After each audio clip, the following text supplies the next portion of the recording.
വരും. വിസയും വന്നു, സ്ഥലം മേടിക്കാൻ ആളും വന്നു. രേവമ്മയുടെ ശുക്രൻ തെളിഞ്ഞു. ഒക്കെ ദൈവത്തിന്റെ അനുഗ്രഹം, അല്ലെങ്കിൽ ഇത്ര പെട്ടെന്ന്. ഇത് ജേക്കബ് സാറ്, ആലപ്പുഴ കല്ലുപാലത്തിന്റെ തെക്ക് സെന്റ് ജോർജ് ടിമ്പേഴ്സിന്റെ ഓണറാ. നമസ്കാരം. ഞാൻ രേവമ്മ, സ്റ്റേജ് ആർട്ടിസ്റ്റാ. നാടകം ബുക്ക് ചെയ്യാൻ വന്നതല്ല, കാര്യങ്ങളൊക്കെ ഞാൻ പറഞ്ഞിട്ടുണ്ട്. ശരി ശരി. സാറിന് 2-3 ഹൗസ് ബോട്ട് ഉണ്ട്. ഈ ബോട്ടിലെ പണിക്കാർക്ക് ഈവനിങ് സ്റ്റേ ചെയ്യാൻ ഒരു സ്ഥലം വേണമെന്ന് സാർ എന്നോട് പറഞ്ഞപ്പോഴേ ഞാൻ പറഞ്ഞു പറ്റിയ സ്ഥലം എന്റെ കൈവശം ഉണ്ടെന്ന്. നല്ല കണ്ണായ സ്ഥലമല്ലേ, എത്ര വില വേണേലും തരാന്ന് പറഞ്ഞു. എത്ര പേരാ ഇവിടെ വന്നത്, ഞാൻ കൊടുത്തില്ല സാറേ. പിന്നെ ഇത് മോളുടെ കാര്യമായപ്പോ. ഇത് 10 സെന്റ് ഉണ്ടോ? ദേ ആധാരത്തിന്റെ കോപ്പിയുണ്ട്. എന്തേലും സംശയം ഉണ്ടെങ്കിൽ വില്ലേജ് ഓഫീസിൽ ചോദിക്കാം. ആധാരത്തിൽ 10 സെന്റേ ഉള്ളൂ. പിന്നെ ഞാൻ വളരെ കഷ്ടപ്പെട്ട് അറ്റവും മൂലയൊക്കെ കുത്തി വളച്ച് 1/2 സെന്റും കൂടി ഇതിൽ ചേർത്തിട്ടുണ്ട്. പോയി മതി. പോയോ? വളവളാന്ന് പറഞ്ഞ കച്ചവടം പോകാറുണ്ട്. ഹലോ, എന്തായി? സംസാരിച്ചോണ്ടിരിക്കുക.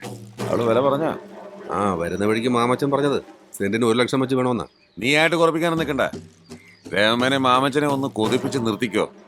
വാങ്ങിക്കട വേണ്ടത് പിന്നെ തീരുമാനിക്കാം. ശരി. കൈനകരി രേവമ്മ, അവളെന്റെ നേർക്ക് തൊള്ള തുറന്നപ്പോഴേ ഞാൻ ചുണ്ടാമ്പ് വെച്ച് വിട്ടതാ. അവൾ ആ സ്ഥലം വിൽക്കത്തുമില്ല, അവളുടെ മോളിട്ട് ഗൾഫിൽ പോകത്തുമില്ല. പിന്നെ ഭാവി മരുമകൻ ചക്കാട്ടുതറ ഗോപൻ, ആ ചക്ക നാളെ വീഴും.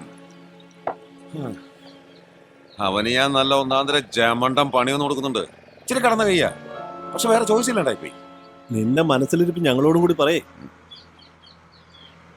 അടുത്ത ശനിയാഴ്ച നെഹ്റു ട്രോഫിയും കൊണ്ട് മണിയാൻ വരുമെന്നാ നാട്ടുകാർ പറയുന്നത്. നാട്ടുകാര് ചേറ്റകള് ആരുടെ അവന്മാരൊക്കെ? എടാ, കുരിയച്ചന് മുമ്പ് കൈ നീട്ടത് എത്ര പേരുണ്ടോ അവിടെ? ബോട്ട് ലഭ്യ വെച്ച് മണീനെ അനുകൂലിക്കുന്നൊരു കൈ പൊക്കൊന്ന് പറഞ്ഞവനും പൊക്കിയവനൊക്കെ ആ കൈ കൊണ്ട് എന്റെ മുമ്പിൽ ഇറന്നിട്ടുണ്ട്. അത് ശരിയാ. എന്നിട്ട് കാര്യത്തിലെടുത്തപ്പോ കാരയ്ക്ക് കയറ്റി എണ്ണ തേച്ച് മിനിക്ക് ചുണ്ടൻ വെള്ളം മത്സരിക്കാൻ നീറ്റിൽ ഇറങ്ങില്ല. അതാ വള്ളപ്പുര തന്നെ ഇരിക്കും.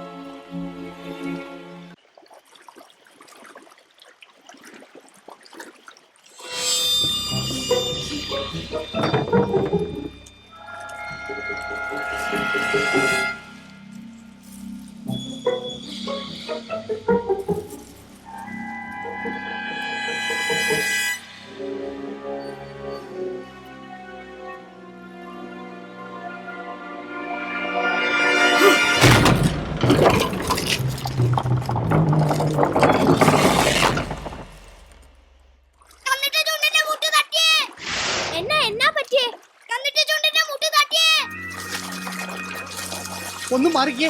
എന്റെ ഈശോയെ,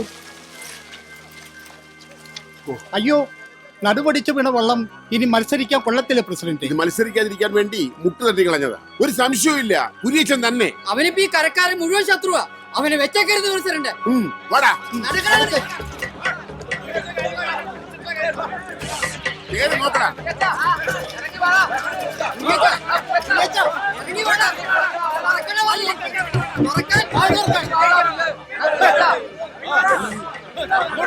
സ്ഥലം വിട്ടു പ്രസിഡന്റ്. വരുന്നടാ.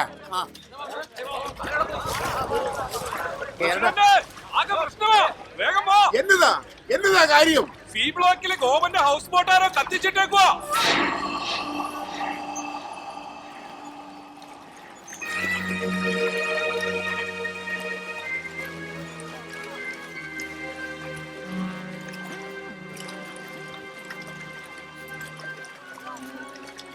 എങ്ങനെ സഹിക്കൂടെ ഗോപ? കൊലച്ചത് ചെയ്തു കളഞ്ഞല്ലോ. ഇനി നമ്മൾ എങ്ങനെ ജീവിക്കും? കുരിയച്ച മുങ്ങി, ചക്കക്കൂട്ട് ഇറങ്ങുന്ന അവൻ അറിയാം. ഇനി ആലോചിച്ച് സമയം കലണ്ട മണിയാ. വാ സുഖു, വിജയ വാ.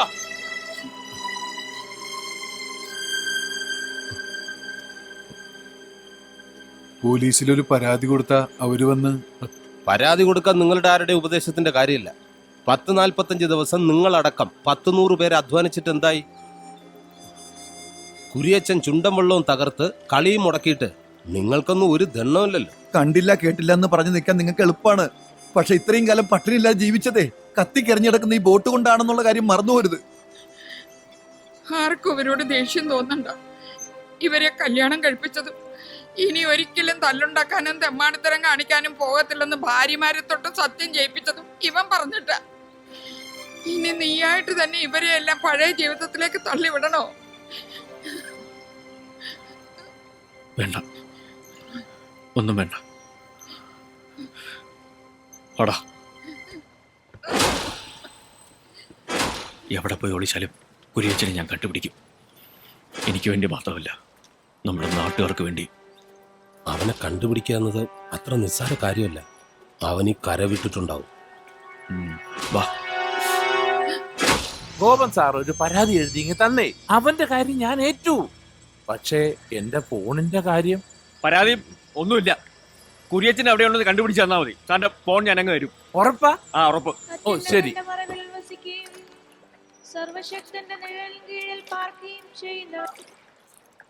ഹലോ, നീ ആധാരമില്ലാത്ത സ്ഥലത്തിന് കച്ചവടം തുടങ്ങി. ഏത് സ്ഥലം?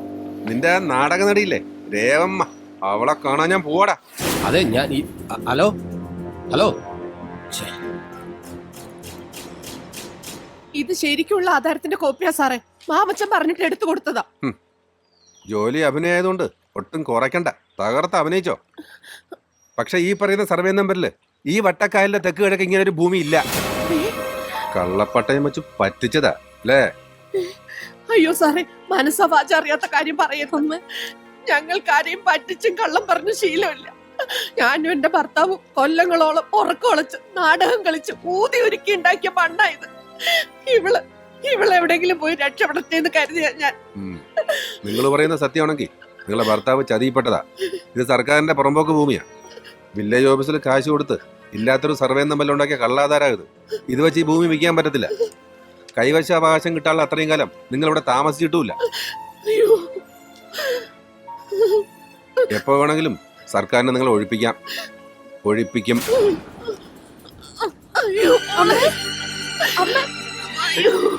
എന്താ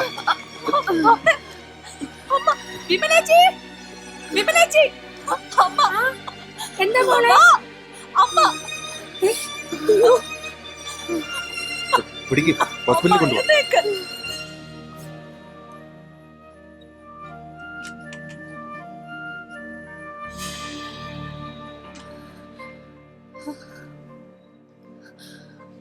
രേവമ്മ ക്രോണിക് ഹാർട്ട് പേഷ്യന്റ് ആയിരുന്നു. കാർഡിയക് അറസ്റ്റാണ്. ഇവിടെ എത്തുന്നതിന് മുമ്പേ